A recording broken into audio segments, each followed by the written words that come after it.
Okay, guys, settle down. Everyone, settle down as quickly as possible.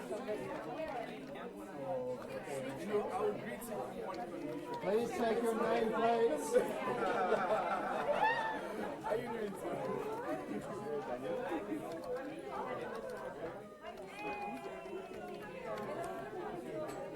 Ah.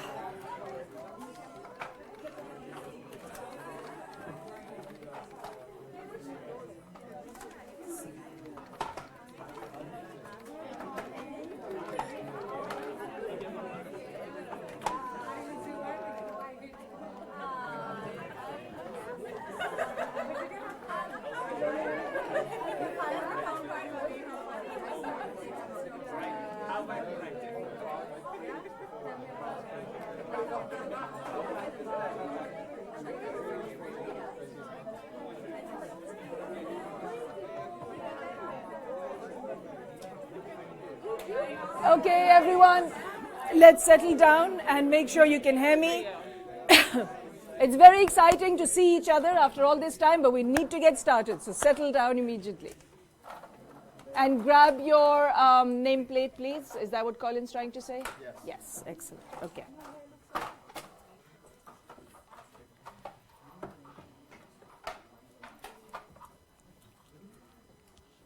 Oh, that was very effective. Everybody's very quiet suddenly. Okay. Is it 11:15? We're going to get started. We're not going to wait around for anybody who's late. We will start exactly on time every day. We only have 2 hours, and I have a lot to say. There's a lot of people over there, and there's almost nobody over here. I'm going to try and, move between. But as long as this is clear, and that you can see the material. The lecture was already online, so hopefully you've looked at it. The readings are there. You guys look very cramped there. There's a lot of space over here. You sure you're okay? We miss each other. Okay, yeah, I can see that. That's very evident. Excellent. Okay. So the lecture's there, the readings are there. Colin sent a note telling you what to look for in the readings. And the seminars are what are going to focus on your readings largely. In the lecture, I'm going to tell you what sense I make of this, of the state of democracy in public policy, and regimes in public policy specifically for this particular session. So there's 4 parts to the lecture today. We're going to start with the first 2 before the break, take a 5-minute break, and then come back to do the next 2. So we'll start with the module structure. And hopefully by the time we're done with that, your colleagues who are not here right now will have joined us as well. And then for the main lecture, we have 3 parts. What is the state of democracy right now, and what is it that we're talking about? Then really, how do we define democracy, which we'll get to right after the break, and whether or not there is a relationship between democracy and public policy. So why even bother with democracy? What does it mean? And how do all of you feel about democracy right now? You will see in the very first part, the state of democracy, that we're in a very, very interesting time as far as democracy is concerned right now. And that's why for the many years that I've now been teaching this module, it's become more and more interesting in the worst kind of way, because we started to question democracy in a way that we didn't before. Right? When I started teaching this, it literally was the only game in town. And now you'll see that we're in a very different time right now, and we're going to try and explain that to a great extent in this module and in the work that you're going to do with this module. Okay, so think of this as trying to answer. It's a quite theoretical module. I like keeping it like that. There is fantastic literature out there. Lots of people writing about it. I'm trying to keep the readings as new as possible, because a lot of people are asking very big questions about democracy, about authoritarianism, about regimes. But there's of course a few classics that we look at as well. So I like keeping it theoretical. I like you guys reading about the sort of existential questions and the crisis that we're having right now, and of course, what does it mean for development, for governance, for public policy? All of the things you guys come to IDS for, right? So does democracy matter? Should we even be wondering about democracy if I've come to IDS to study development? Or if I've taken the governance module in particular, and my interest is really in governance, why am I bothering with democracy? So we'll think about all of that. It's very theoretical, but having said that, in the work that you do, I want you to try and engage with your everyday lives as well, and think about the questions that really affect your work, your lives as citizens, right? Your lives as people who want to say something, who want to express themselves, whether it's on Twitter, whether it's on Instagram, whether it's in the writing that you do, whether it's in the projects you create, whether it's in the programs that you create. Does any of this matter, and what is it that you're facing? All of that's going to be fairly evident in the state of democracy, and whether or not any of this matters for that work that you're doing. But first and foremost, what are we doing in this module? I've got the office hours completely wrong for you, Thomas and Colin. I just realized I meant to update this. So this is the office hours from last year. But basically, there are office hours in this module. The first person there is me. I'm Shandana Khan Mumand. I'm in the governance cluster. I lead the governance cluster right now. My work is entirely on democracy, different ideas around democracy. I'm very interested particularly in voters and what is it that voters are thinking right now. And I'll continue to refer to that. And I draw on my own work to quite an extent in the lectures, more so later than right up front.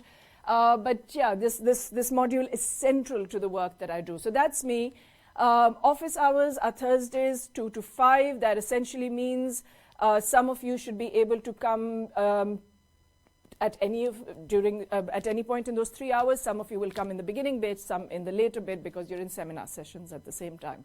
But Thursdays is when you will find slots on Canvas. Sign up for them, turn up in the office, and let's talk about anything to do with the module, your term papers, understanding the readings, what you want to plan. And Colin and Thomas, who are your wonderful tutors this year, sitting right there, will have 1.5 hours of office hours as well. Ignore what's here. They will tell you when their office hours are, and also which ones are their offices, which I don't have numbers for. So they will tell you all of that. I'm in room 164.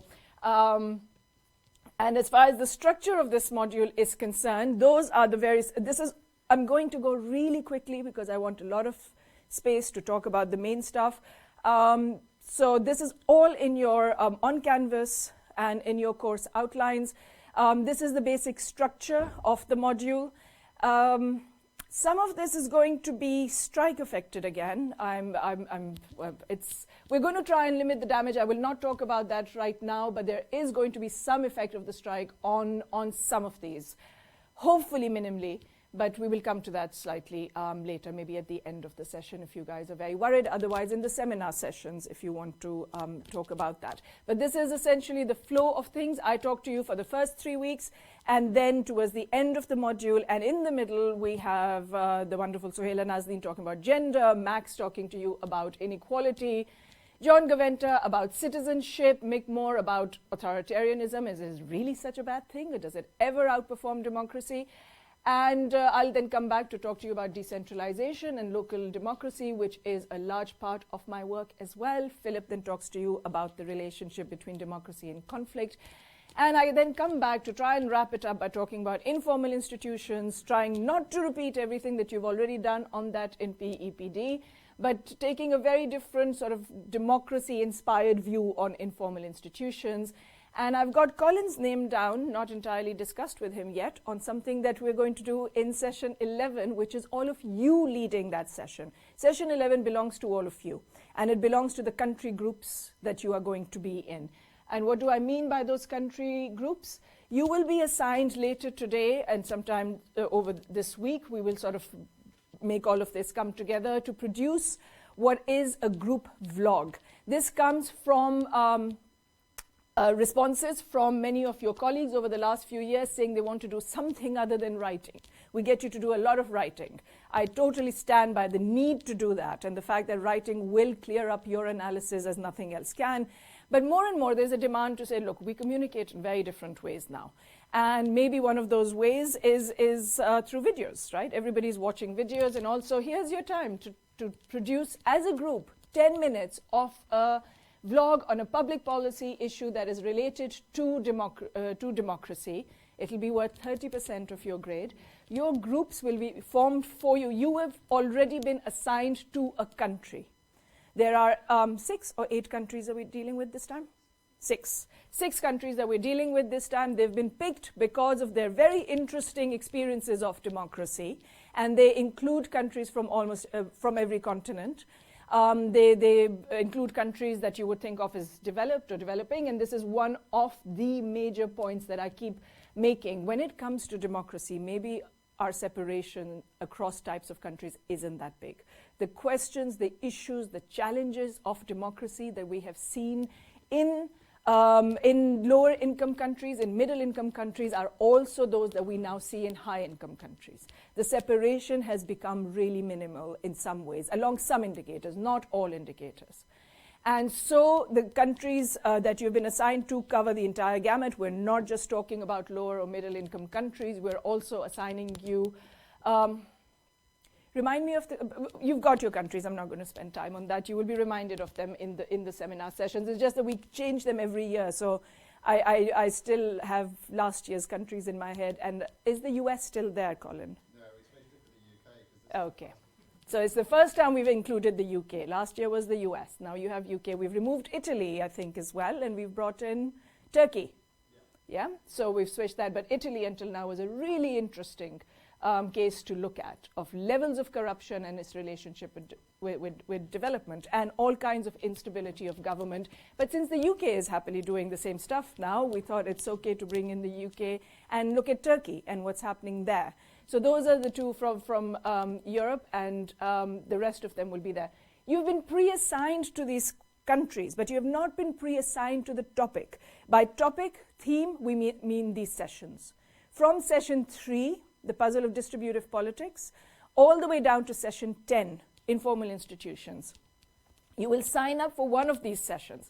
That then will also determine your group. So your group will be based on the theme that you've signed up for, and your group will be formed of the people in the different countries that have signed up for the same day. And the vlog will therefore have different country experiences. Okay, so you're all talking about the same theme, but your group has been formed of different countries because other people signed up for the same session. So on any given day, we're going to get the experiences of 6 countries, up to 6 countries, sometimes it may be 5, who are going to tell us about that issue in that country that they've been assigned to as a comparative analysis of what's happening with that issue. So lots of discussion, lots of decisions between you guys on how best to present that. So hopefully this is going to be really, really interesting. The big thing about this that I really need you to cooperate on is to submit this on a rolling basis through the term. So you pick a topic, you work as a group, you give us your initial idea on what it is you want to present in your seminar groups. It's a short 5-minute presentation made by one person out of your group. You get feedback from people in the seminar. You then have 2 weeks to actually then bring it together based on that feedback and submit. You have the right to not submit. Your official deadline is the 4th of May for this. But the reason why we want you to submit for up to 2 weeks after the lecture is to allow us to engage with that and come back to you with formative advice and feedback, and to meet with you as a group of what went well, where does the analysis lack, all of it to make sure that whatever mistakes you're making now are not repeated in the term paper. It's a formative assessment to help you strengthen your analytical skills in time for your term papers and onwards for your dissertations. The other important thing that happens on that journey is coming out of the last term, you now start picking your own questions. No questions will be assigned to you, either for the vlog or the term paper. You will pick your own research questions. You will start formulating your research questions, which in itself is a major skill. What is it that you want to deal with, and what is the question you want to ask? It is also the main subject of all of Lecture 1 of Research Design, picking a puzzle and a research question. Right? So that's in preparation for your dissertation. We'll do that in research design.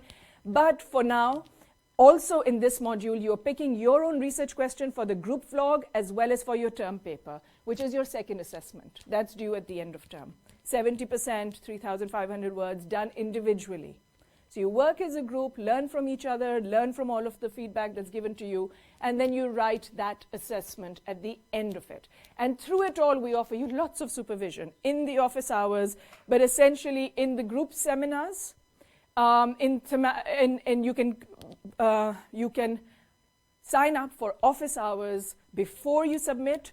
We will definitely want you to come back and talk to us after submission and after you've had your initial feedback on your group projects. The group project submission 2 weeks after the seminar is final.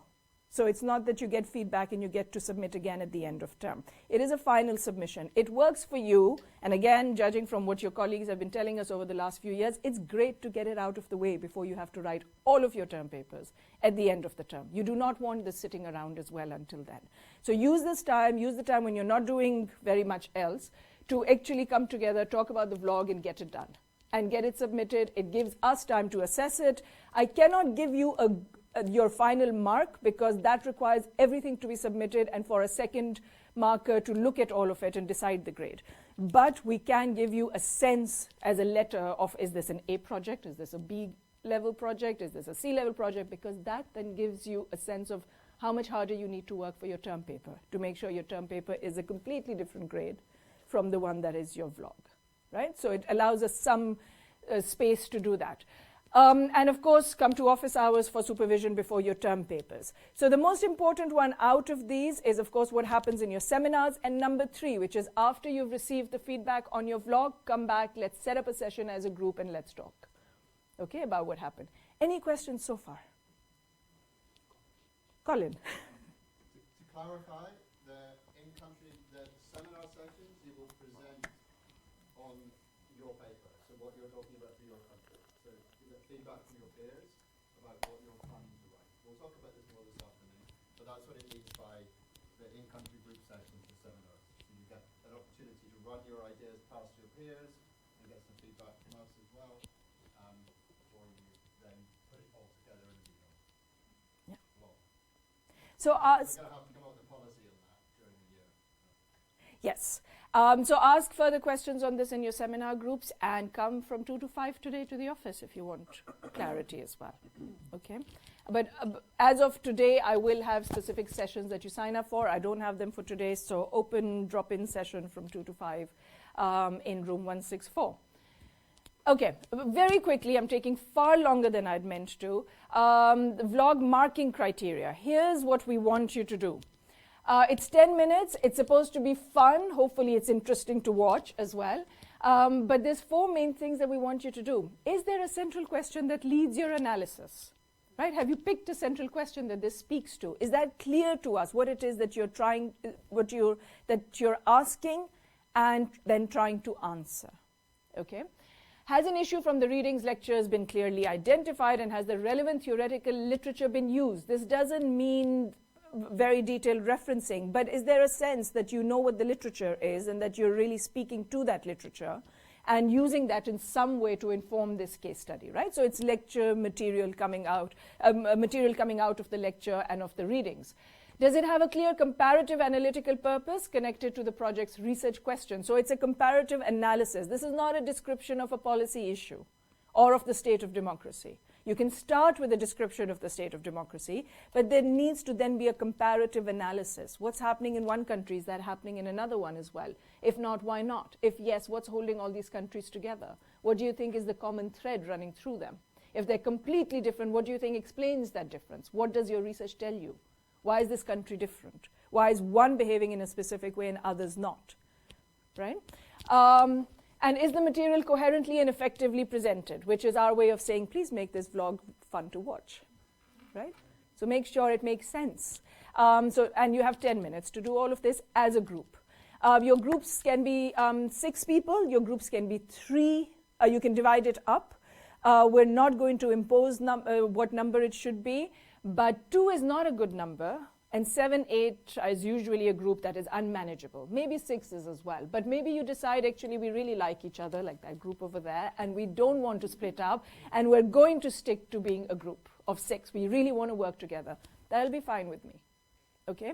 2 is maybe like getting too close to working individually, maybe. 3 is a nice number, so is 4, right? But I don't know what configuration that leaves behind. So it seems like we're suggesting 3, but see how this works for you. That comes from the fact that in the past I have made people work in groups of 7 and 8, and I've had far too many issues to deal with as a consequence. Okay? So maybe not very large groups. Also, avoid the free rider problem, turn up for your meetings, but figure out how as a group you get people to turn up for meetings and deal with what are their own issues, personal issues, other issues, be sensitive to that, and figure out a group dynamic. The reason I am going to take 1 minute to stress this. People don't always like group projects, but the reason why we stick with them year after year is because it's a great skill to have. And I can't think of almost anything I do at IDS anymore that is not in a group. Right? We work with co-authors. We write proposals together. I work with Colin and Thomas even when I teach. I make group decisions with them, or try to. Because of that, almost all of you, I bet, are going to go back into work situations in which you will work with a group or should work with a group. Right? So having that ability to bring a group together, to keep it working while you're dealing with everybody's lives as well, is a good skill to have, and to build those relationships, right? So it's a valuable skill. I've argued in the past, even to the teaching office, saying this creates issues, maybe I should get rid of it, and they have confirmed to me that IDS is very interested in developing group working skills as well. So it's a good thing that we're doing this. So let me know, of course, if things are not working out. If there's very big issues, please come to the office. Let me know whether you do it confidentially or otherwise. But other than that, we're hoping you're going to have a lot of fun with this. Yeah, go ahead. Thank you. I didn't understand comparative analytical purpose. Should we compare the case with other contexts? The ones in your group. So every person in your group has been assigned to a different country. So you're dealing with multiple countries inside that group. And what we want is a comparison across those groups. What sense do they make together? Right? I had a moment yesterday when I realized a project in which we're working on India, Nepal, Bangladesh, and Pakistan, 3 of those are electoral autocracies. In the next few minutes, you will know what that means. And one of them is an electoral democracy. I hadn't thought of them in that way before. And suddenly, a lot of my analysis now is going to be about thinking of Bangladesh, India, and Pakistan as electoral autocracies, and Nepal as an electoral democracy. Right? And what difference does that make to any of the questions on gender equality that I'm asking in that program? Okay, so it's that sort of taking all of your countries together and seeing what are they, and therefore what are their experiences, and what are their outcomes on the issue of that day, whether that's conflict, inequality, gender, citizenship, representation, informal institutions, all of the topics that you'll have signed up for. What does that mean? What does the democratic experience mean for these things? Right? What are the common threads? So yeah, great question. Anything else before we move on? Okay. So what we're looking for is not an opinion piece and not a simple description of a problem. This is a comparative analysis, and it asks the authors to use a set of cases from the assigned countries to engage with and analyze in some detail the main topic of the day. Okay, and keep us engaged as well as you go along so that we know how things are coming along. We can help you solve problems. And hopefully you're going to have a lot of fun with this. So let's see how it goes. Thomas and Colin will also speak to you and distribute some material on different formats for videos. But I can bet that most of you know much more about this than us, maybe, on how to make a good video and how to communicate with apps that we know nothing about. So, okay, it's up to you to choose, basically, what the format is. Okay, so it can be as basic, as complex. That's for you, and hopefully we'll circulate something that will give you a better sense of that. Okay, welcome to Democracy and Public Policy, and the session on regimes and public policy. And our first question today is, what is the state of democracy right now?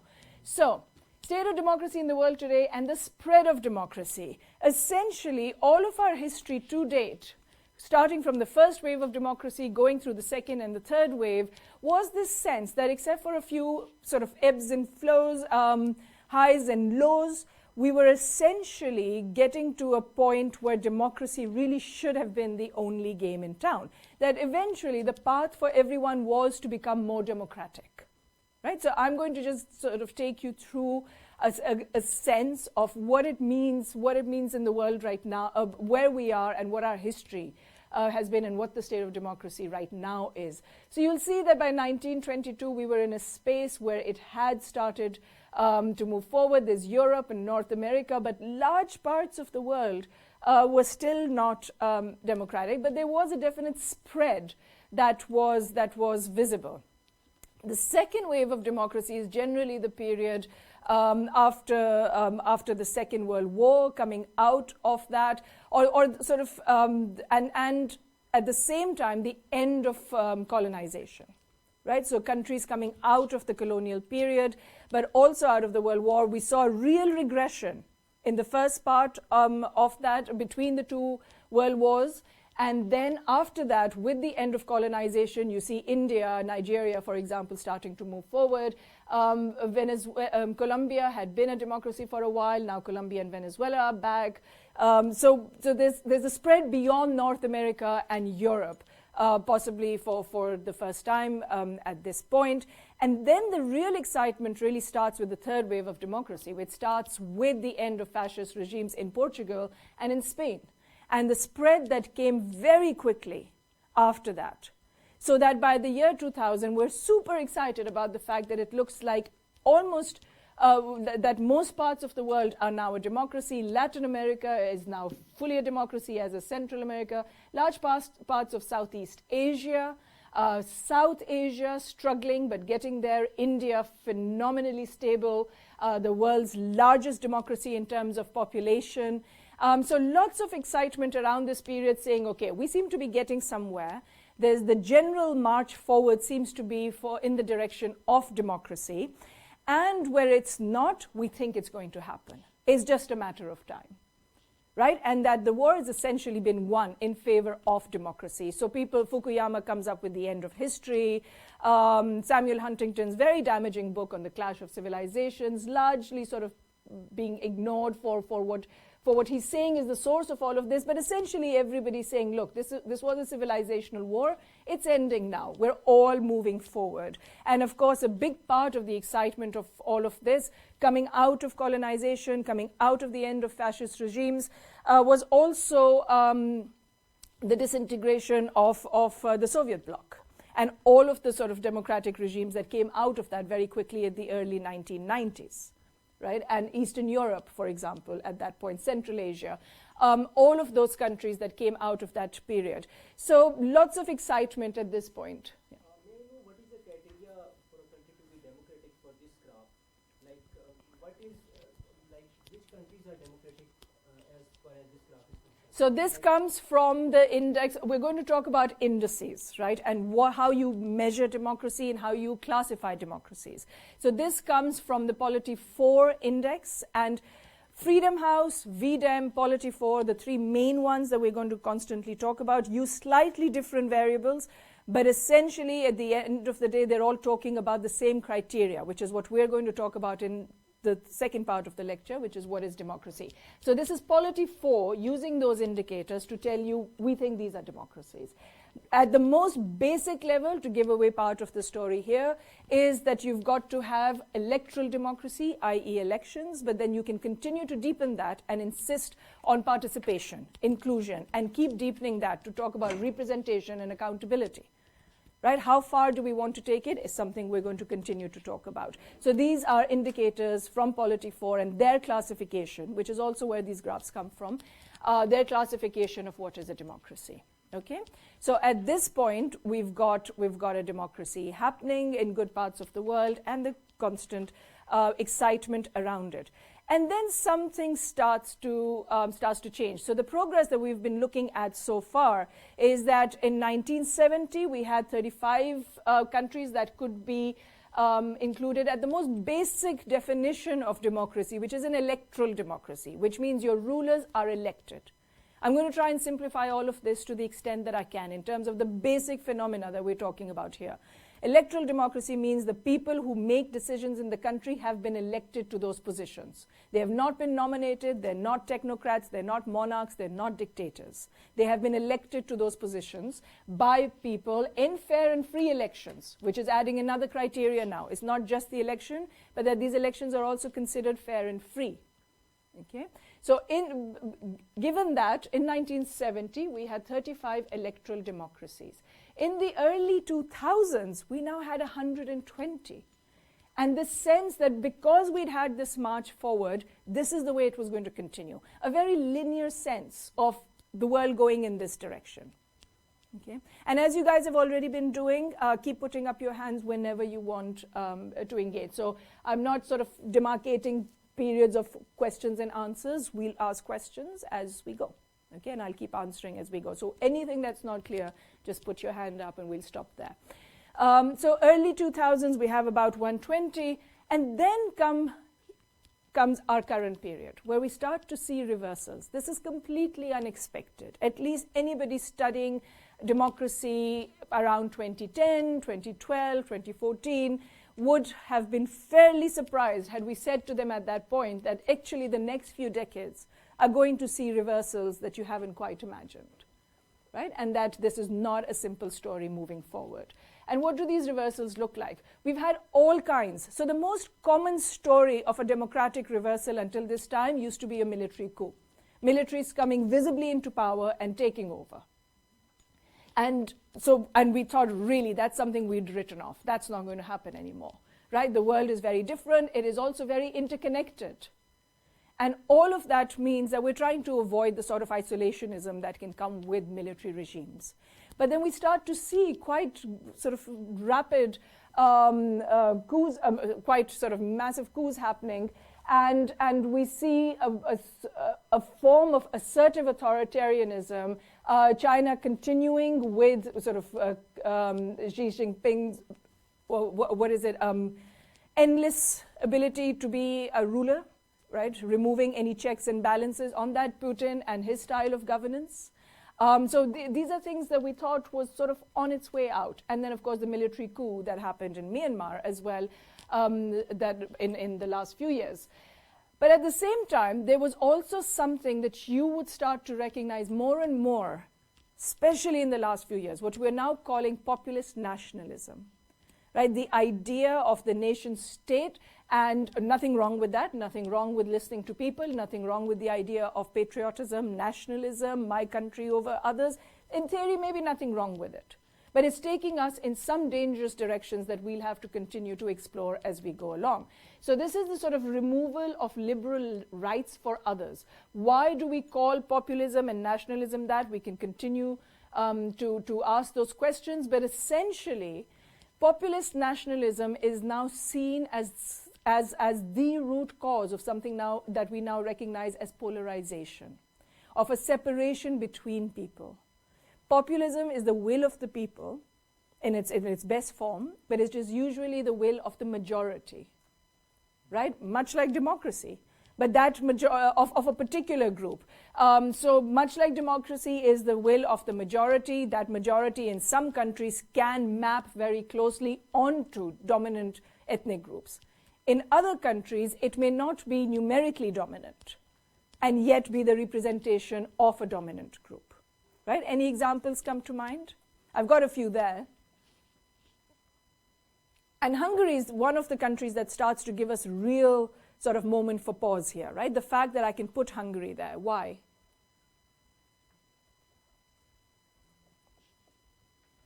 It's in Europe. It's in the heart of Europe. And Europe at least is doing incredibly well, right, on democracy, on deepening democracy, not just moving to democracy after 1989 and 1990, but actually starting to deepen all of this. But we now start to see a real push towards the language of us versus them, right, of a particular kind of dominance of some groups over others. And that continues with the next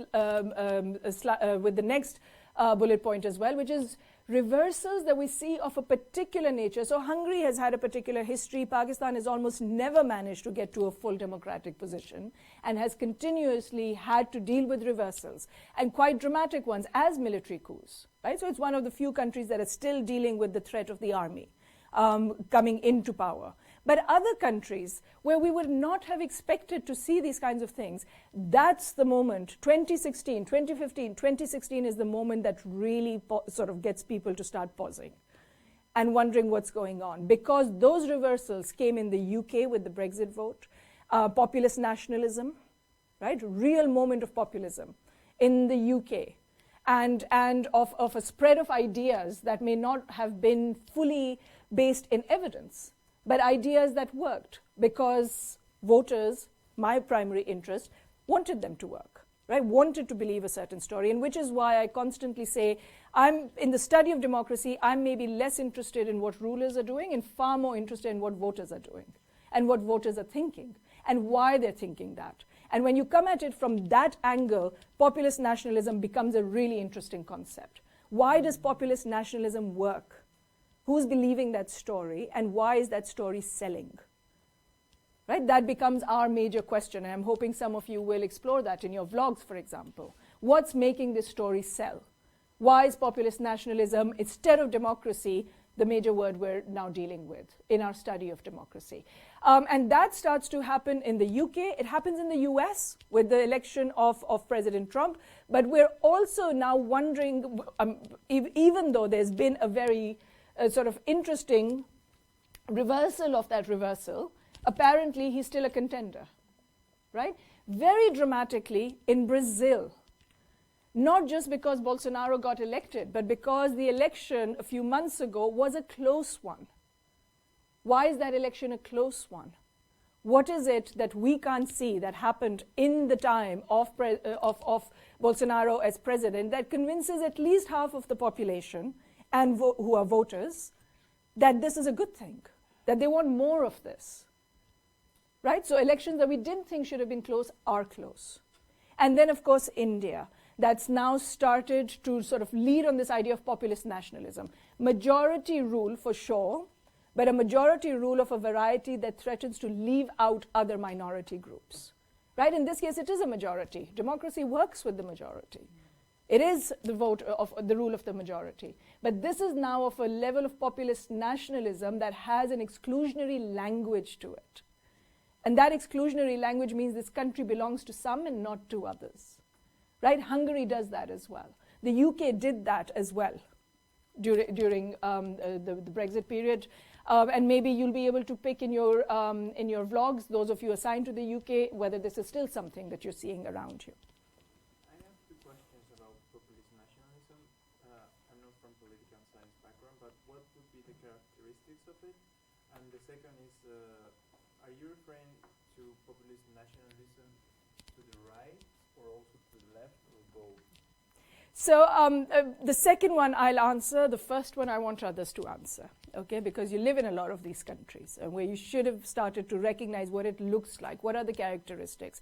The second one is that we keep saying the rise of the right wing at the same time that we talk about populist nationalism, but it's not always true, right? So the left-right divide doesn't neatly map onto this. And there are left populist leaders as well.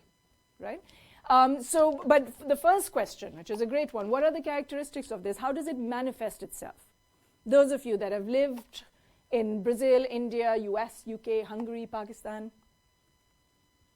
Public policies that are discriminatory against a certain section of minority, maybe?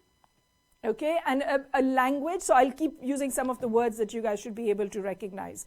A language of being anti-state, i.e. nationalism, right? There is a state, there is an idea of the state, there is one group that's defining the idea of that state, and anyone who doesn't buy that is anti-state, is one of the things you might hear. Other ideas? There's a discourse of what it is to be Hungarian or Pakistani with certain characteristics that have to do maybe with religion, with an ethnic group, so there is no space for diversity. Good citizen, bad citizen. Yeah, lots of language of that suddenly. Instead of diversity, we're going with good citizen, bad citizen ideas. Right? Anything else? Strongman politics. Yes. One person. Heroes, messiahs, saviors, people who come to clean out the swamp. Right? Politics is a swamp. And there are people who can come and clean it out. One person who can clean it out. Right? In Pakistan, we have a particular phenomenon of one person who fights multiple seats, only contender on multiple seats. Because that's the person who everybody believes in.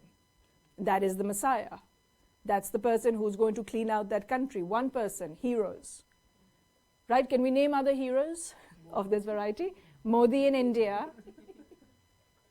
Who else? Bolsonaro, who made sure that Lula da Silva had a very small margin of victory. Right? Trump in the US. The one I was referring to, yes. Rajapaksa. Still in that role of the hero or not? Which we are going to talk about next week, is it? When are we doing this, Yulani? Tuesday. Excellent. Okay, we have a talk on this. Please come to that. Orban in Hungary. Right? Turkey? Philippines? Duterte. Fight against drugs enough to allow you to do anything else you want to do in the process, right? The fight against corruption. Corruption's a bad thing. How much room has corruption given to these heroes now? To their ability to become heroes because they're cleaning out the swamp, right? The swamp is so dirty, I'm going to clean it out for you. In the process, I can start averting other things, right? But this is all things that we're going to see. We need to place this into theory, all of these ideas into theory. Go ahead.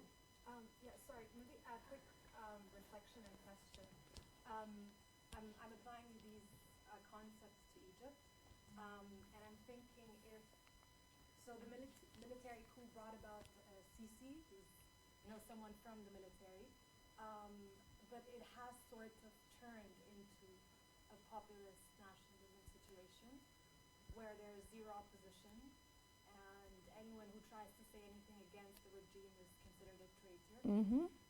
All of the language we've been talking about so far, yes. But it's not like this is either right wing or left wing. It's somewhere in the middle, right? Yeah.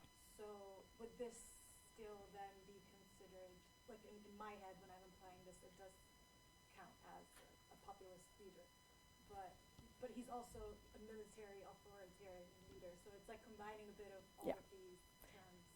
And because these are essentially tricks, right? You can classify people as regimes, or you can classify them by the tricks of the trade that they're using, right? But why a military leader needs to do this when you have guns at your disposal to control the population is a very big question for us as well, right? Why do military leaders need legitimacy?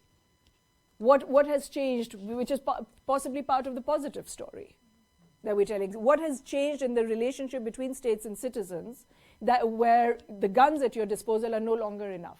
You've got to also control the popular narrative and the popular imagination, right? And therefore use the same things that we think elected leaders might be using.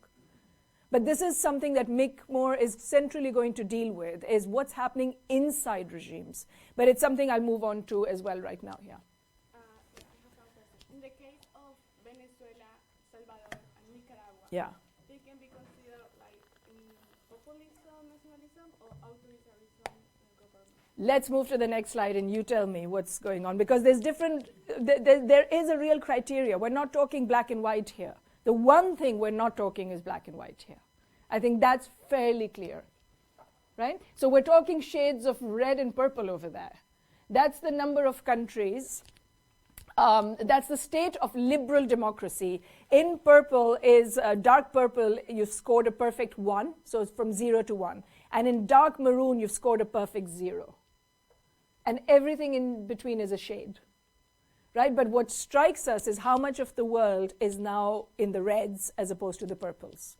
These are colors that the Varieties of Democracy Index uses, VDEM, which is the largest database on democracy with the largest number of indicators and also a historical perspective. So they've actually been able to build indicators inside their variables that go back into history as well. So you can go in there and for free map countries historically as well. You can do comparative analysis, but you can do a historical analysis inside every country. Hence, use it in your vlogs. Go to VDEM, play around with it. It's completely open and available and free. Okay? So this is the colors, these are the colors that they use from purple to red. And our concern now is why in this day and age, this is a 2021 map, why in this day and age do we have that much red? Here's a look at the dramatic declines in freedom. This is now Freedom House. I've moved away from VDEM here. These are the colors that Freedom House uses. In green are countries that they consider completely free. They use a three-way division, right? So VDEM is continuous from 0 to 1. They give scores 0 to 1. It's a continuous index. This one is a three-way categorization. Green, if they consider you completely free. Yellow, if you're partly free. And purple, if you're not free.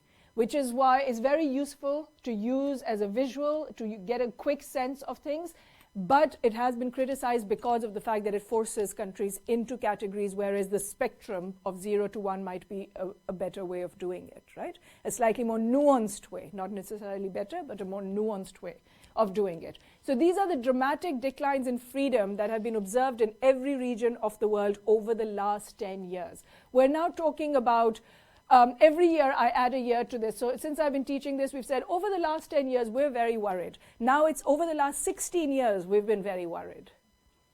Okay, about what's happening with democracy and why that's happening. The big question before us is why it's happening. So coup in Mali, Central African Republic, Turkey, massive one. You can look down the list, and the United States and India are there. These are our big concerns. Right? Why these countries as well? What's been going on? And what has changed in the world where our absolutely established democracies are now doing this? Right? Bangladesh is there, been a long-term democracy as well. Serbia, Azerbaijan, so a lot of countries that you might expect, and then other countries who you wouldn't expect. Hungary as well, right in there. So this brings us to our idea of democratization versus autocratization. The level of democracy enjoyed by the average global citizen in 2021 is down to 1989 levels. At that point, when we were seeing the sort of spread of democracy happening and getting excited about the direction in which it's now going, we've had a complete reversal to before that period. And the last 30 years, this is VDEM's latest report, the last 30 years of democratic advances have now been eradicated. There are now only 34 liberal democracies in the world. 30 countries are closed autocracies, electoral autocracies, most common type of regime, and 70% of the world population, 5.4 billion people, live in autocracies of some variety. So if I was to talk about the major form of democracy, this module should be called autocracies. Autocracies in public policy, because that's the size of the population now. That's what we're dealing with. All of us in this room are dealing with it in some form or another, right? So that's our current challenge, and therefore this module. And I've already sort of mentioned Hungary, Brazil, and India. The US and UK are the ones that have got us really, really nervous. At the bottom of that is the list of freely available indices for you guys to use. But essentially, what we are now really concerned about is this. Every year, the number of countries where democracy declines, the arrows in red, has been larger than where it improves. So it's not that there aren't any improvements. There are. But it's the difference between them. There are more countries declining than those that are improving, right? Another way to think about it is the way Freedom House puts it. So the first one is I think VDEM, or is that Freedom House as well? But Freedom House uses its three categories to show you the sort of fall in what used to be free countries, the green. Right? So it's another way of visualizing exactly the same fact. This is another way, this is another way of visualizing that fact as well, the share of the population and that now lives in what are autocracies, and the share of the population that lives in what are autocratizing. So that trend, backward trend, is continuing. Right? So this is just to establish the sort of context. This now is your question about conceptualizing what these are. So this, again, is the way VDEM did it. It does it. They have the continuous, but within those continuous, they have 4 categories. At the two ends, you have closed autocracies and liberal democracies. And in the middle, you have electoral autocracies and electoral democracies. And the language that we use, just trying to get our concepts clear, is there is a regression that we might be noticing. Is that what you're talking about when you talk about the countries that you've been assigned to? Are you talking about a regression? Are you talking about a complete breakdown, such as a coup, such as a dictator coming to power in some other way? such as something that may not have been visible. So India is always a fantastic example of this because it's continuing there as opposed to Brazil or the US where things have changed a little bit, well, to a great extent right now. But India, for example, have we seen a very dramatic change or a very subtle change that's been happening? Right? And what is it? Is it a regression that we're seeing? Are we at the point of breakdown or not? Right? At which point did that breakdown happen? So according to VDEM, there might have been a breakdown. Why? Because India is now, for the first time, classified as an electoral autocracy, which is the light red box there. Which means, according to VDEM's analysis, there may actually have been a breakdown as opposed to just democratic regression, which is a fairly serious state of affairs, right? That's, of course, not something that the government there is going to accept.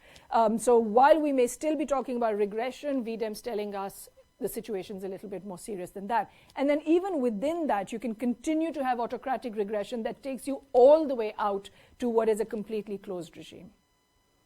And of course, the two big arrows within that is when we say democratization, we're talking about moving along these four categories. In this direction is a process of democratization. In the other direction is a process of autocratization.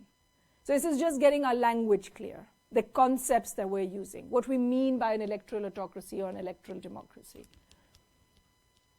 Ravi, is there a question? No. Okay. Okay. Other ways of seeing the same information. The next three graphs are visualizing the same information now that we have, but in very, very different ways. All countries under that line have regressed. All countries above it have improved. The reason why we're nervous or we get those 70% figures is because countries with much larger populations have regressed and countries with much smaller populations have improved. Right? So despite dramatic improvements that may be visible in some of these countries, such as in South Korea, such as in the Seychelles, such as in Gambia, they're not going to give us the big numbers that means that 70% of the world population is now living in some kind of an autocracy. And much larger countries, such as the ones we've already talked about, huge populations that have regressed to a great extent. Look how far out Poland, again, another country in the heart of Europe. Look how far out Poland is on that map. Hungary's right there, Croatia, Czech Republic, Serbia, Slovenia. Right? Lots of regression that's happening in Europe and not just in what we might think of as the usual suspects. Top 10 democratizing and top 10 autocratizing countries. Again, you see the difference between them. Because these are the top 10, maybe all of the population groups are smaller. But again, you see how high Tunisia and Poland are. Why is Tunisia significant? Well, the Arabs already started. It started, but also after that, the only one that actually democratized. That was considered a successful case post-Arab Spring. Right? That's had a major reversal in the last year. And of course, Afghanistan, we know, Myanmar is the coup. But I think the situation in Tunisia now is really bad. So should we really say that it's a successful case? No, that's the top 10 autocratizing countries. Okay. Yeah? So these are the improvements, the top 10 improvements, and the top 10 most dramatic regressions or breakdowns of the last year, active breakdowns. Yeah? And that's exactly why. Do you want to tell us a little bit more about why the situation is so bad? Because there is one person who has all the power in the country. I'm from Morocco, I'm not from Tunisia, but Morocco and Tunisia are almost close to each other, so I am aware of a little bit of context there. So yeah, even it was a successful model after the Arab Spring, but then I think it's a huge breakdown. Yeah. And what this is showing you is the movement, right? So it could be that other countries are worse, but this is the most dramatic movement that we've seen of a country that was doing well and now isn't, to sort of give us a sense of where those changes are happening. Yeah. Just to add to that at the same time, they also advanced on a lot of liberal rights. So in terms of after the Arab Spring specifically, they advanced very much on women's rights. In comparison to all of the other Arab countries. Yeah.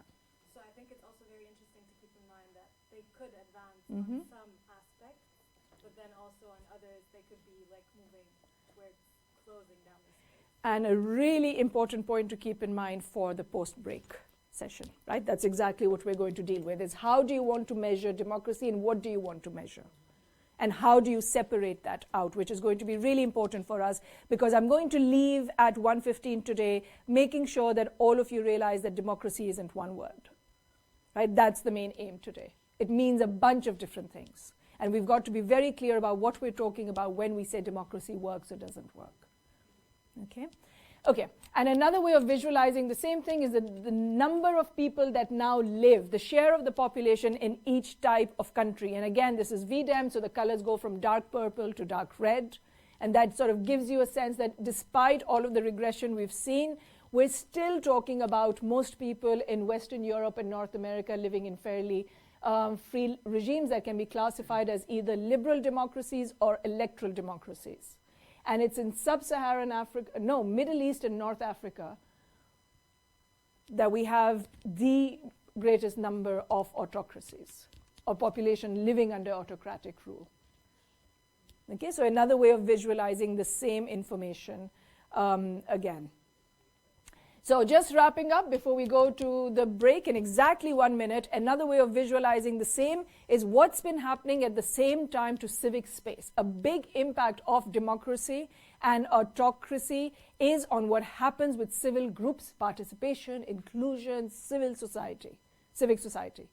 Right? And so a good source for that is Civicus. This is their map for the last year. Red is closed societies and then repressed. This is the classification that they use. So I'm introducing you to all the various classifications that we have for studying democracy. You're either closed, repressed, obstructed, narrowed, or open. And this is basically in terms of the space available for what we consider civil society. Okay?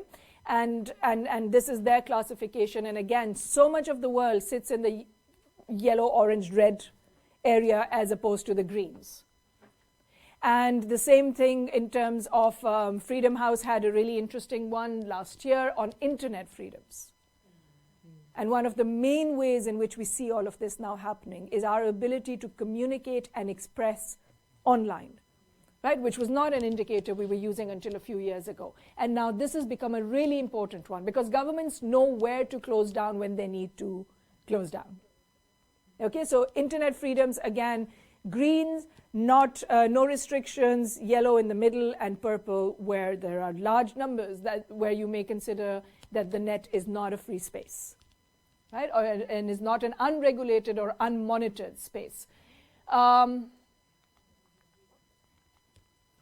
Okay, and a final one here on this idea of the fact that there is actually, despite all of this happening, the little bit of good news that we have is that there is serious mobilizing happening for democracy across different countries. So while we see all of this happening, we've also seen an increase in protest activity, right, in popular protests, and people speaking up in various ways. And this is the division in the lower one of the number of people that have come out in democratized countries versus autocratized countries, versus countries in which there's been no change.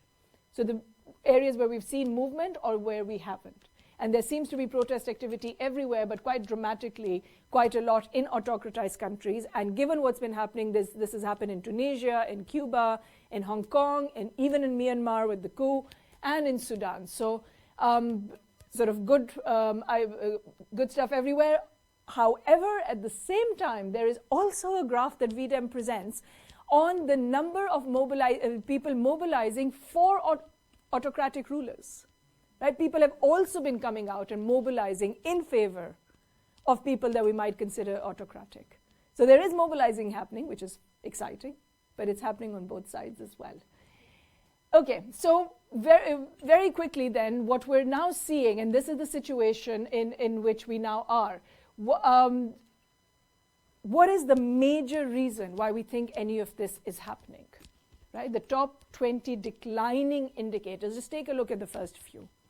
Very common things happening in there. It's engagement.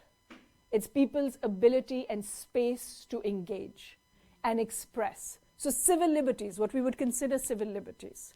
and especially in terms of media, journalists, online expression, and then coming at the bottom to all of those things that we would usually have expected to see.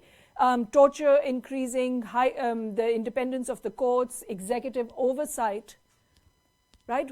A lot of the stuff at the top, where the real regression has happened, has been in terms of civil liberties. So it's been this reduced space for opposition, state surveillance, this idea of foreign conspiracies. We all have enemies, right? People are against me. I have a lot of enemies out there. This is a foreign conspiracy. I can see a foreign hand in this. Right? This is language that they all use. The conspiracy against me and what's happening in our country is being hatched somewhere else. Somebody has an interest in us failing. Restrictions on media, curbs on personal autonomy, the appeal of nationalist populism, and very interestingly, through COVID-19, the restrictions that applied because of COVID-19 were also interestingly used in many different ways, especially on restrictions on the media. And those restrictions aren't being removed. Right, so this is interesting. I mean, this is something maybe you guys can look into. I don't know if I can recognize these restrictions on the media, how large that bar is. What happened during COVID-19 that allowed this? Or what is the form of this? Right, so this is very, very recent phenomena of things that we've been seeing. So the common patterns that we start to see is that a lot of this happens in terms of, in some countries, because the government will tell you that they need to control terrorism. In other places, it's cleaning out the swamp. They need to control corruption and remove all of these corrupt leaders. To strengthen the judiciary, therefore, we need to make some hard decisions and to generally clean up the electoral process. Right? These are the reasons for why a lot of it happens. So some of this then happens within the Constitution by either destroying or putting in things into the Constitution or removing things from it. Removing the checks and balances or putting in amendments that will give more power. Right? So it happens through a constitutional process. It's not always the military coup anymore. There's constitutional engineering that happens within this. And then, of course, some of it is changing informal democratic norms, which is what we'll talk about in session 10. So the overall pattern that I want to leave you with is that of how autocratization then commonly unfolds. What we know so far is that the real attack happens on the media, on academic freedoms, on my ability to do research, for example, in a lot of countries, on my ability to enter countries. Right? Somebody we know right across at Sussex, you might have seen all of the news on this, anthropology professor, worked in India for 20 years, can no longer work there anymore. Right, is now banned, has started work, I just found out yesterday, I'm not sure actually, has picked another country now. But his entire research was based on India and now cannot do that anymore. So academic freedom, civil society, all of this happens first. At the same time, what's really useful is nationalist populism, to buy the popular imagination, right? So you're controlling on one side, but you're selling a narrative at the same time on the other side, which leads to polarization, disinformation, increasing disrespect for counter-arguments. We no longer need experts. Expert opinion isn't required. That was the big story during COVID. That was the big story around Brexit. Right? What do academics know? Why are we listening to all of this research? What are these studies about? Right? We know what's going on. We don't need evidence. Right? And if we do need evidence, there's certain ones that we'll provide, and that will then sort of spread quite quickly as well. And through this process, formal institutions then start being undermined. But I just wanted you to sort of get a quick sense of where a lot of the repression we're talking about is becoming visible. Okay, so we stop there and come back to what is democracy and look at the relationship with public policy. So quick 5-minute break and then come right back. I will start exactly at 5 whether you're here or not.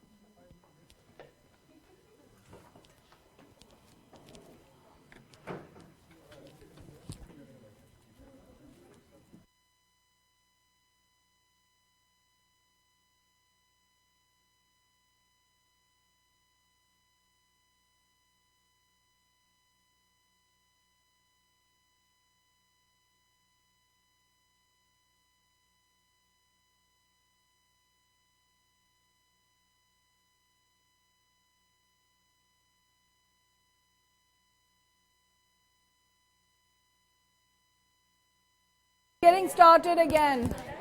Okay. What is democracy? Sit down. Thank you. What is democracy and how do we define it? And what all are we referring to when we say democracy?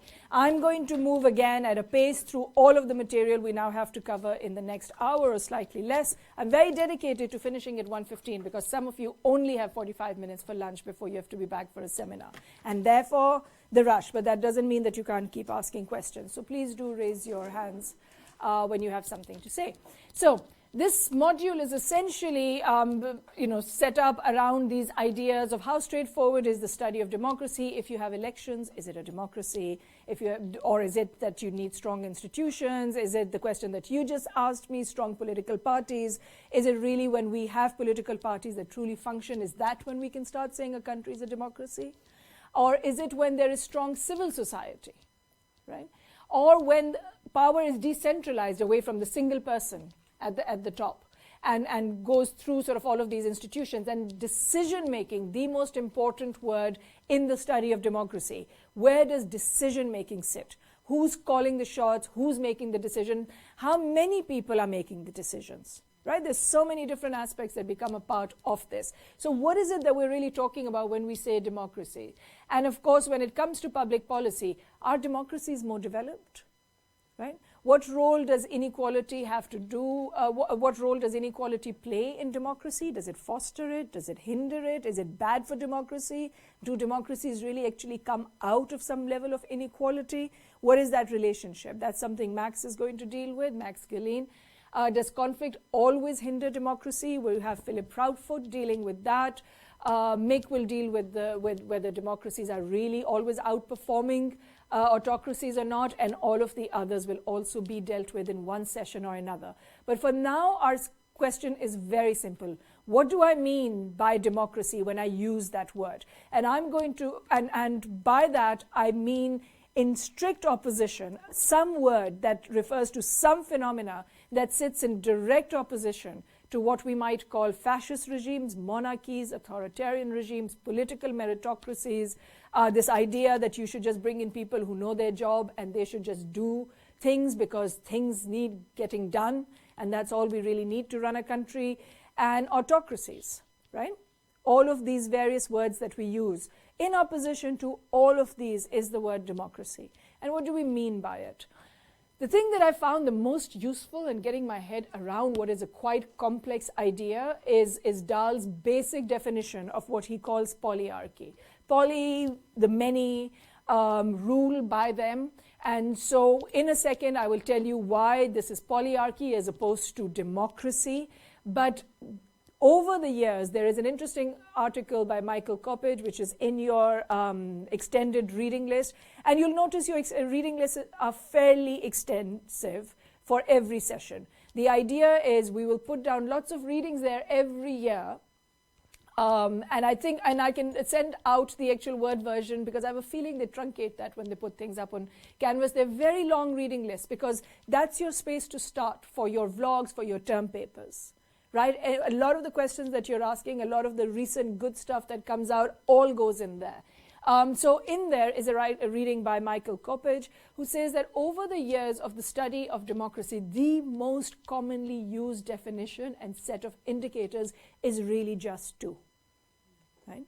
Some level of contestation, and this was defined by Dahl back in 1971. And since then, almost everybody has been using these consistently. Some level of contestation, i.e. competition, i.e. you've got to work for your job. You've got to win your job, right? You don't just get to decide that you are going to lead this country. You need to compete for that position. So some level of contestation and some level of inclusion, or what we might call participation at IDS, right? Citizen participation in that, opening out that power space. So not only do you have to run for power, but anyone should be able to run for that office. Literally anyone, right? A basic definition. If you're maybe if you're not a citizen, we leave you out. But as long as you're a citizen, you could be anyone. From any ethnic group, from any race, from any religion, from any class. The right to run for office is yours, right? But it goes beyond that. It is also the freedom of expression. It's not just running for office. The freedom of expression, you being able to vote, you being able to participate in anything, right, in any kind of association. That's usually one of the biggest ones. How many of your countries have restrictions on trade unions, on unionizing? Right? Basic associational form. So, and a lot of countries do, by the way, restrict that activity to a great extent. But as you will now know from the previous 45 minutes or 50 minutes, or however long I went on for, that a lot of this is now restricted, right, which is a basic form of democracy. And of course, on the other side, the right to run for office, to have elected officials, to have free and fair elections, and a whole lot of other things that will determine whether or not contestation is fair and free and open. And whether or not it happens at regular intervals. A lot of my work shows that what really matters is not just having the election, but being able to expect the next election. That makes a huge difference to how that game is played. Do you know which date the next election is going to be on? Or are you dealing with governments that are literally just trying to survive, right? And are trying to figure out how to make it through these 4 or 5 years, and aren't sure whether there is going to be a repeat. So a big part of democracy is the expectation that it is a repeated game, and that anything we do now has some salience for what's going to happen later on. And that's where the notions of accountability and all comes in, right? And we'll think about how elections play a role in all of that. But it's that repetitiveness and the surety and stability that comes with it, which is an important part of this. So clearly inside all of this sits a lot of other stuff. But it's 2 basic ideas: contestation, some level of competition, and inclusion. People's ability to participate in the game and not leaving people out of the game, right? So, and the relationship with, and so essentially if I sort of put it up like this, what we're really talking about on contestation is rule by elected leaders who are made accountable by institutions that provide channels for citizen participation. So people have been elected, and because of, and on the other side, inclusion means a guarantee for freedom of thought, expression, and association. Within this are words that you can start picking out, right? So the rule by elected leaders who are made accountable by institutions. So now we're adding to the idea of contestation. Is because it's a repeated game, at some point you're going to have to answer for things as well. And it's not just going to be a space that you can stay unaccountable inside. And of course, we've already put citizen participation here even before we got to inclusion, because in inclusion, we're really just giving you the nature of what that citizen participation looks like. This is a lot of stuff that you might already have studied at IDS about participation, is that participation can very often be a box-ticking exercise. Right? I work on local government. Mayors are regularly telling me that they passed budgets through citizen participation. What it means is they had a meeting. People were asked to come to the meeting. The budget was presented. They then left the meeting. The budget was taken away and implemented. Right? That's citizen participation. So here we're saying it's not just that. It's the guarantee of freedom of thought, expression, association. People can come to those meetings as groups. And what I haven't put here is decision making. We're constantly going to come back to this word decision making. Who's making those decisions?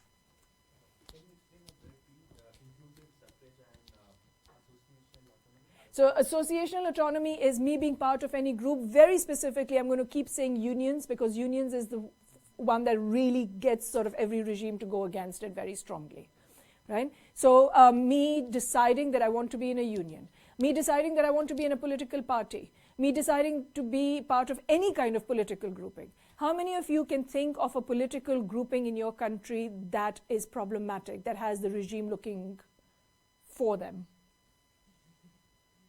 All of you? Everybody smiling? Nose of one? Give me some names. LGBT groups. Yeah? What else? So that's a sort of basic basic form of expression, right? That need not just be associational, but even just my ability to express who I am can be problematic to a regime, right? What else? Thank you. PTM in Pakistan. Okay, a group that, an ethnic group that I belong to, that asks for basic political rights that you can't even suggest that you're part of that group, right? Without intelligence agencies looking for you. Yeah? In our case, social and ambientalism leaders in the rural areas in Colombia, they have like a target Target for whom?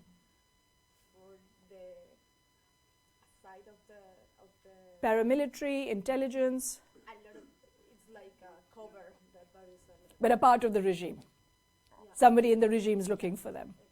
Yeah, we might not be able to identify, but we know somebody in the regime is looking for these groups. Other examples, quickly. In our country, Mongolia, like women struggle to participate in politics a lot. Even the right to be elected and vote is legalized. Like, implementation is really low, and like there would be like online harassment, discrimination. Like they would face it. Like in previous election, one of the like young and untalented like college singer tried to run for election, and she faced like Does that come from society, from the household, or from the state? from both levels. From all of them. So we're doing a lot of work at IDS on backlash against women's groups with Sohaila Nazneen and Deepta Chopra, Tessa Lewin. We're all working on this, is where does backlash against women come from? A lot of my work in Pakistan says it comes from the household, right? That's the primary space. And when we tried to shift, I'll talk about this at some point, but when we tried to shift the norms inside the household, we saw a huge shift happening to women's participation, right? So that's one of my most recently published papers. But in other cases, you're saying this is essentially coming from the state, which is what we're finding as well for a lot of other women's groups that we're working with. Other examples? Journalists, right? So some countries, there's a list that Civicus will put out and other institutions will put out of the most dangerous countries to be a journalist in. Right, because these again are groups that somebody in the regime is looking for. Okay, so that's what we mean by associational ability. Some of these were associations, some of these were just you being yourself, expression, right? Being able to say, this is who I am, and this is what I do. But a lot of it, such as the PTM example, is association. You being part of a group, you showing symbols of being part of a group, you displaying something in your office that may be part of that will mean somebody in the regime will come looking for you, right? So it's sort of freedom from that. And inclusive suffrage is everybody being able to vote.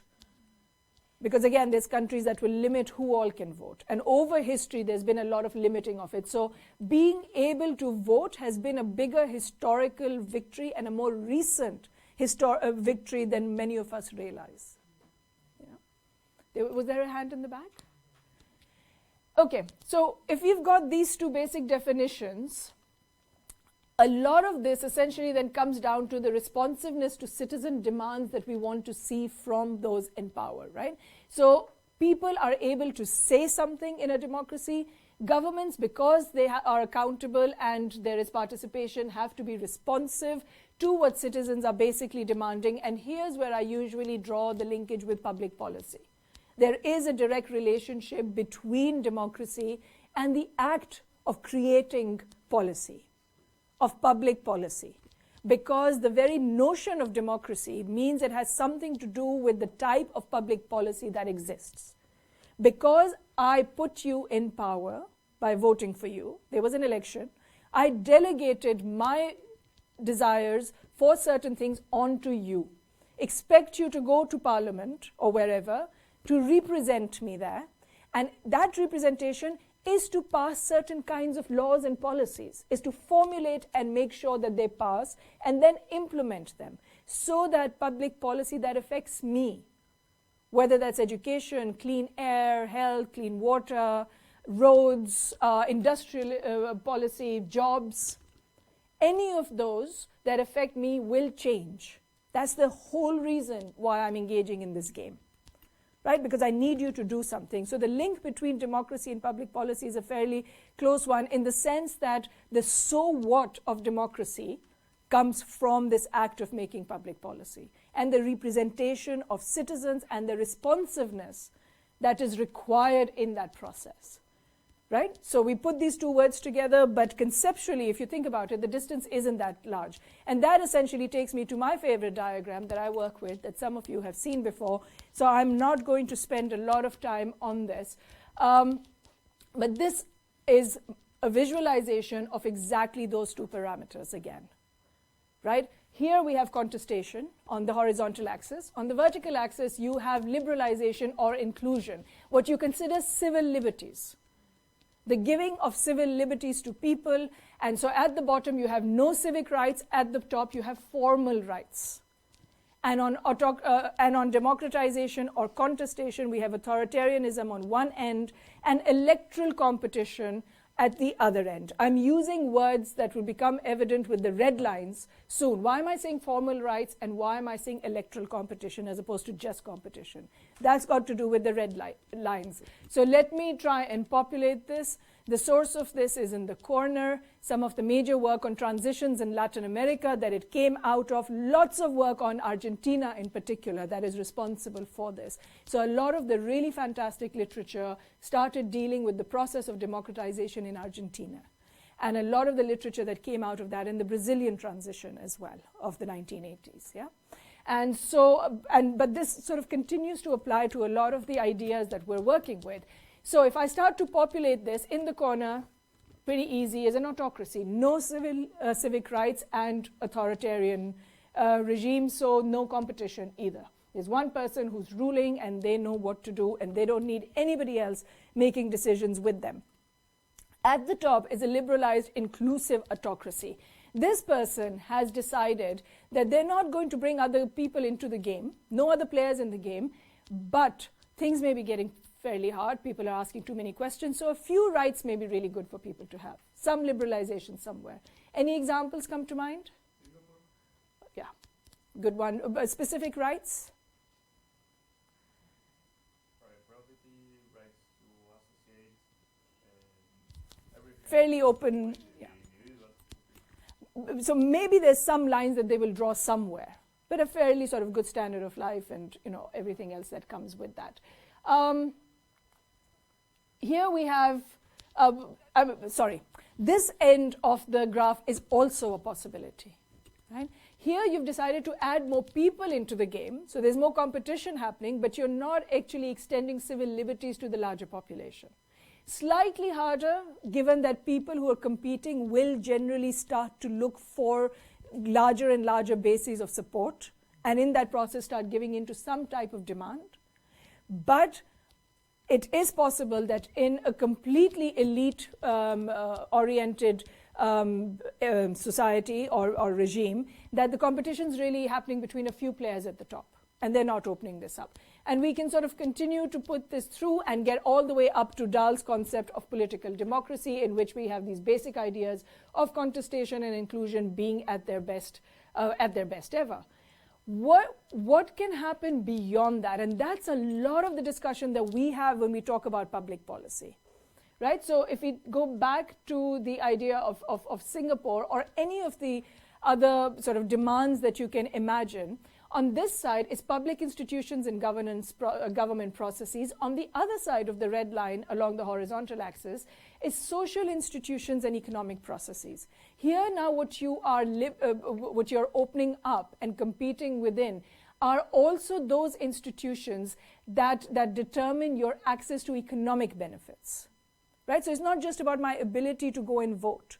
This is where I might start talking about social protection issues.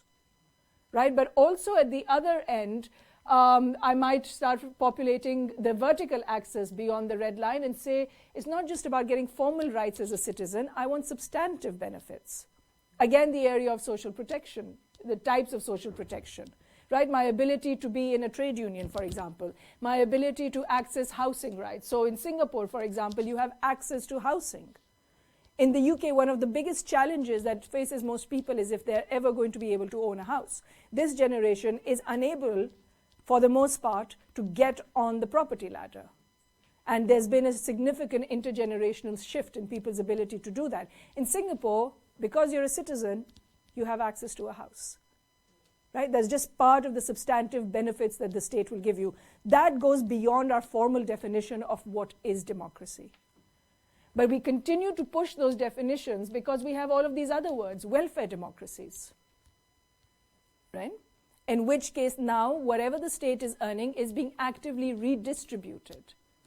to the population through various benefits. So welfare democracies go beyond the idea of just a formal, there's elections and we determine who comes to power, which is why Dahl said this is a polyarchy. It's not a full democracy. This is simply about the practice of political rights and civil liberties. But there are economic rights, there are social rights, there are substantive benefits and social institutions that also need to be democratized, such as political parties. As an institution, what is your ability to participate in a political party and to be part of the decisions that get made in those associations? What is the ability of a political party to draw on the formation of Labour, for example, in the UK? What's the relationship left between trade unions and the Labour Party? Right? To what extent has that internally weakened or not? So all of those links of taking the voice of Labour and putting it into Parliament has to do with the string of social institutions and associations that sit between the citizen and the person in Parliament.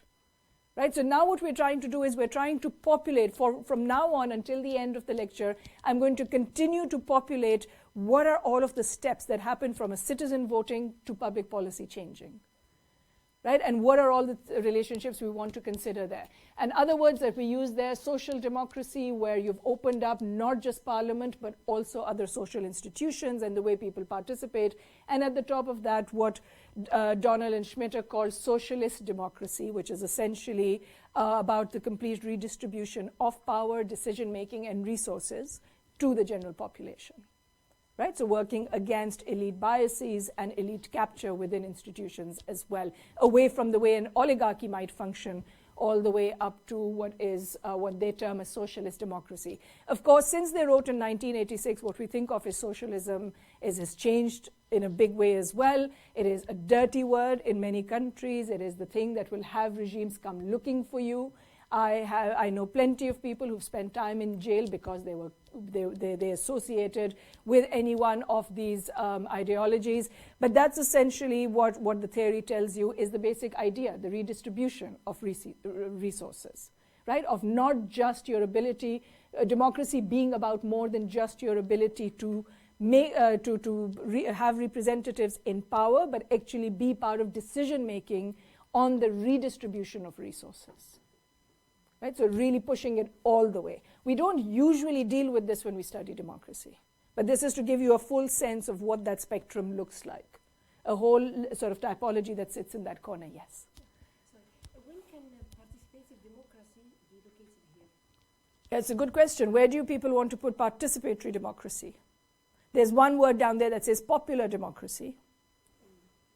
So you're not giving rights, but you've brought people in. I'm not sure how that functions, but you haven't opened up civil liberties to everybody. People are not able to say or be anything that they want to be, but they are making decisions inside associations, in neighborhood associations, inside institutions that decide housing benefits, a whole gamut of things. Participatory democracy, where would that be? What is a participatory democracy? For me? Yeah. I think it's when people can participate in public decisions, but without having any hat, like not basically representing something. So that certainly sits on the extreme of contestation for sure. Whether or not that requires them to have certain rights, you can decide where that would sit. Right? What level of sort of civil liberties do they need? Or can they just be brought into decision making without really having the ability to be formal members of anything?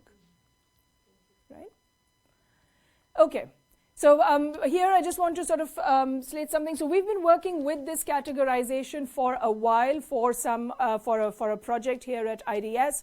And this is essentially using the VDEM data set to place various countries along the VDEM indicators along the same excuse me, along these same axes. This is now a project that we want to push much further to see where all of these countries sit, but also figure out what their trajectory has been. On my desk here, I have a list. I have a paper that will soon be a list, hopefully, when you come up and sign on it. If you're interested in being part of this project with me, please sign up on this. This is something I want to work on actively on extending for the next 3 to 4 months. And it's essentially something that I imagine you can get your term papers out of, your dissertations out of, if you're really interested in exploring this for your country. It is not paid work. I'm hoping to work with a large group of people, so it's not something I have money for, but it is something that there is assisted study for, right? So we can work as a group if you really want your term papers or dissertations to go in this direction.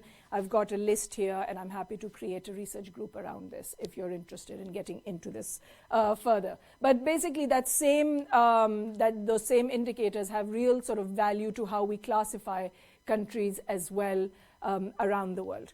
But now that we know what democracy is, what its relationship with public policy might be, and what our state of things is right now, here's our basic question that we now want to ask. Is there a relationship between democracy and development or public policy? Does it matter? Because for the longest time, we have had in various countries experiences have managed to tell us that a well-meaning dictator can get things done. Right? Singapore gives everybody houses without democratizing. There's other examples of dictators who've come in through military coups who seem to have done things for people. Right? Is there really a relationship between democracy and development? And to get development, do you need democracy, or should you just get rid of the whole mess and just bring in somebody who knows what needs to be done? Right? And hopefully lots of you are looking skeptical at this point, but let's see what the literature tells us. Essentially what we're asking is, are there any dividends to democracy in key areas of development? If you are a democracy, will you start seeing something? There's some literature that tells you there really isn't a relationship, or there can't be a relationship, and I'm really pushing this here. Maybe Leftwich didn't really mean to say this. He does say exactly this, but maybe he had sort of more of an idea developing around this, but basically says that the institutions that you need for democracy are generally conservative. Why is that? Why would they be generally conservative? Because they want to keep in power. They want to stay in power, right? And consensus building. They want to build consensus, right? And when you usually do that, there's a lot of pushing you towards the middle ground. Constantly making decisions that work for a lot of people. So even in their best intent form, a lot of it is basically because you're moving towards what might be the median voter, or what is a middle ground, or what can work for the most people. Whereas Leftwich tells us that the institutions that development usually requires are transformative. And that's what we study here at IDS, transformative development.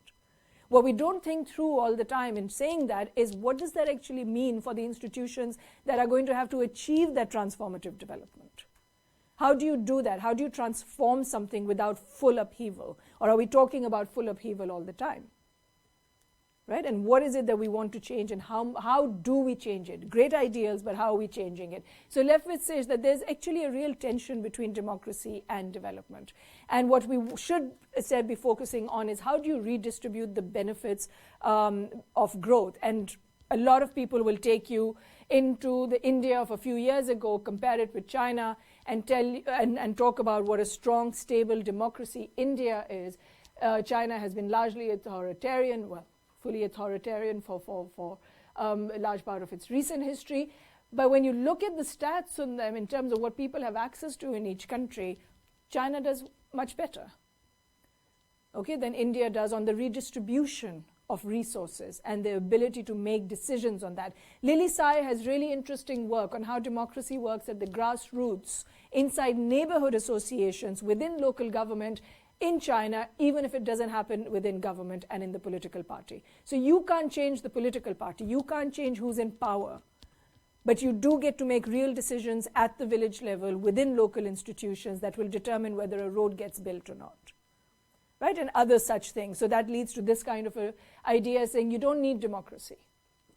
And you can do that. So there's been plenty of this literature around. But a large part of our literature sits essentially in the area of saying there is a real relationship between democracy and development, which draws on that graph I showed you about the fact that democracy at its very basic level is about changing public policy and wanting to do something differently. Right? And the reason we go out and vote is because we need them to do something for us. We need them to make sure that I have basic necessities and more. right? And therefore, I want to go out and do this. So the bulk of the literature essentially establishes that there is a relationship between democracy and development, but which direction does that arrow move in?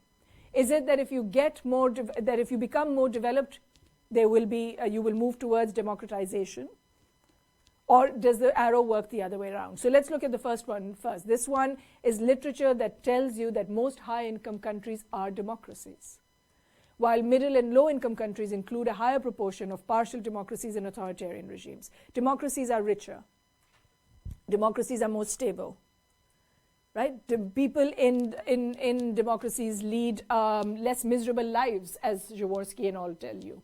Right? Economic growth may not foster democracy, but democracies thrive in more prosperous societies. And there is another viewpoint, which is that, and this is really the history of how democracy came about as well. As economic growth happens, so if you had a modernizing dictator, they are eventually going to work themselves out of a job.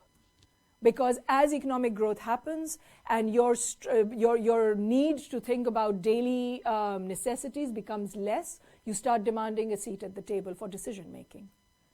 Right? You want some way of doing this. And this is essentially the history of what happened here in the UK as well, or the spread of democracy across Europe was post-industrial revolution. And this is Fukuyama's work as well, right? What is the spread of a democracy? Is that as people start to do better, they want to determine certain things. They want to determine the tax rate. They want to determine what they get out of those taxes. They want certain kinds of industrial policy. They want to set rates. And all of that means you start demanding a seat at the table. You start asking, why am I not part of this decision making? So that eventually that economic growth will lead towards democratization, right? But this line from their book, this again is in your recommended readings. This line always grabs me. Whenever regimes do make a difference, lives under dictatorships are miserable. How much does that apply to China, to Singapore?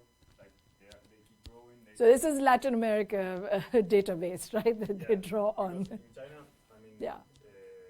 The country still keeps growing, the development is growing too, and still, even though there is more contestation, there seems not to be an open window for democracy, and the same in Singapore. Yeah. And to what extent do I want that seat at the table, or I just want my rights? Substantive benefits. I'm fine with the substantive benefits and staying on the no competition bit. I want my civil liberties, substantive benefits. I don't care whether I ever have a seat at the table or not. Right? So this is a data set. Take a look at it. This is a large data set that they use on indicators in various countries and find that lives under, we have the case of China, we have the case of Singapore, but that in most dictatorships around the world, in Latin America, if we go into Africa, for example, through South Asia, Southeast Asia maybe as well, that we're finding more and more that social outcomes are not good, right, when it's not a democracy, so that there's a relationship. But it's a correlational study. It's basically correlating different indicators. And of course, the story that I just told you is the story that Fukuyama tells us about how, as material bases of power changed, the middle class started to mobilize around wanting a seat at the table, around wanting to be in decision making. And that's essentially how things changed. So there is a relationship between democracy and development, and the arrow therefore goes from development towards democracy. As things get better, you start asking for greater democracy. And it's a really interesting application. I don't need to go into much detail on this, but essentially there is a real interesting application of this concept then to the fact that sequencing matters. If you need development before democracy, it's a little bit late for a lot of the countries that came out of colonialism specifically, for example, because they came out very rapidly out of a period of extractive growth and the formation of elites and the formation of extractive bureaucracies straight into democracies without being able to mobilize on a class basis, without being able to mobilize on across different kinds of associations in order to determine what kind of democratic rule works for them. Who are the people who are going to get into power? So a lot of the elites that had been created under colonial rule became the elites that immediately took over democracy because of the speed with which countries that came out of colonization went to democracy. Right? So if we go with the development before democracy debate, we have a sequencing problem. that starts to explain what's happening in a lot of these countries.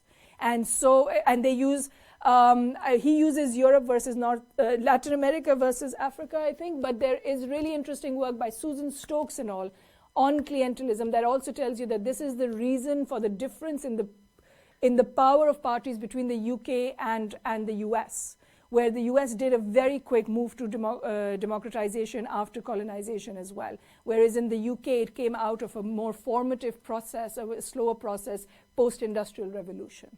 So more organic compared to the US. So it's an interesting application. So this is Susan Stokes' book on clientelist politics, and it's chapter 9 in there in which they go through the sequencing debate.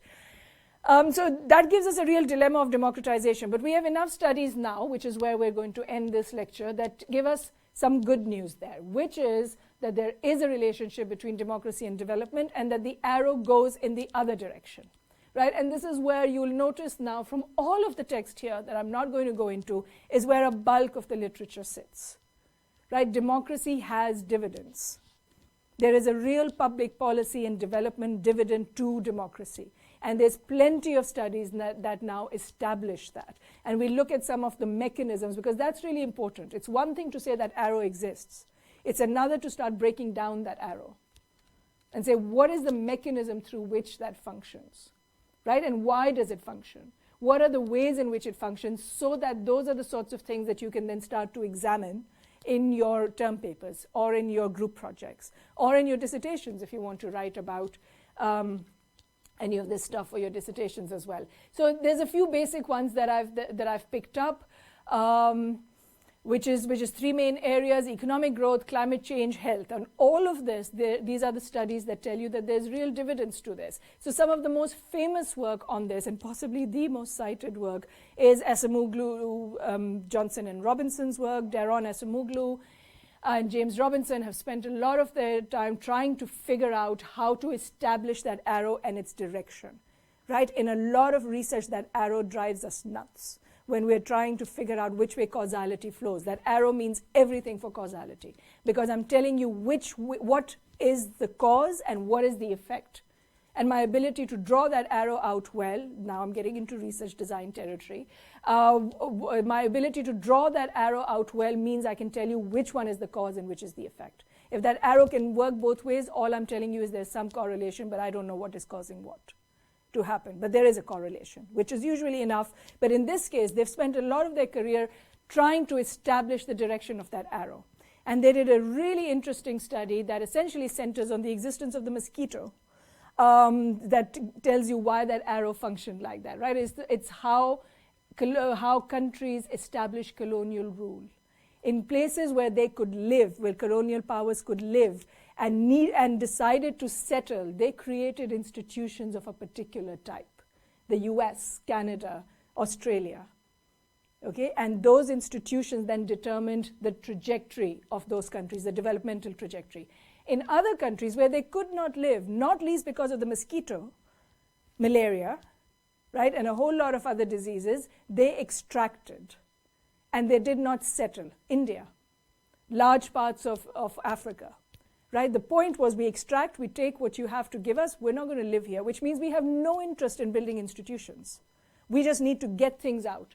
There's a good study on India on seeing how, and actually across parts of Africa as well, of how train lines went straight from mines to the port. And that's it. So train lines weren't put in to allow you to move around a country. Train lines were put in so that things coming out of mines or fields could go straight to the port and to England or France, right? Or wherever else.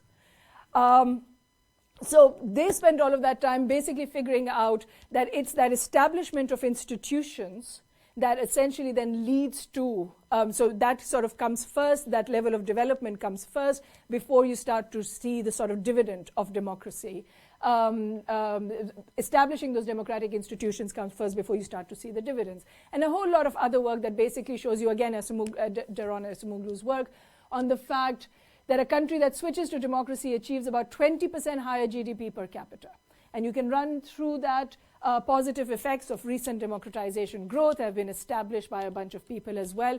But our interest more and more is in things like climate change and health as well, right? We're not just concerned about economic growth, though clearly having the money to do development lies at the basis of all of this. But on climate change, high-quality democracies have almost 20% higher policy commitment to climate change mitigation. A 1% increase in civil liberties generates a 0.05% reduction in national carbon emissions. Right? So really interesting, very recent work that is now happening on establishing links between democracy and things like climate change and health. Transitions to democracy increase life expectancy by 3% within 10 years. Right? So we know that there is lots of work now that is showing us all the fact that there is a real dividend to this. But what are the mechanisms? Why does this actually work? And there's studies on that as well. These are here, and these are also hopefully all in your suggested reading list. These effects stem from vertical accountability mechanisms connected to clean elections and freedom of expression. Simple mechanism. People tell you what they want, and you have an ability to hear it. Why do you have an ability to hear it? Because there are mechanisms that work to carry information upwards. One of the biggest issues in autocracies, or any variety of autocracy, is how do you know what people are thinking if you're not going to engage with them? If you're closing down the internet, if you're not interested in the media, if you work with a closed group of other autocrats and elites around you, what's actually happening in the country is a problem, is something you're unaware of. Opening up channels of communication, as is mandatory within for something even as simple as an election, starts to mean that there is a mandate. You start creating manifestos. We're going to get into this next week, right? The very act of creating a manifesto, of figuring out what goes into a manifesto. What is my election narrative? What is it that I want to run on? What do I want to promise? So people in the city of Lahore, where I do a lot of my research, will tell us we didn't have water and we didn't have roads, but then there were elections, and the first election was a water election, so we got a lot of water filtration plants. We now have clean water, right? And the next election is going to be a roads election. We know that. So now we'll get roads, right? Or the other way around. It was roads first and water after that.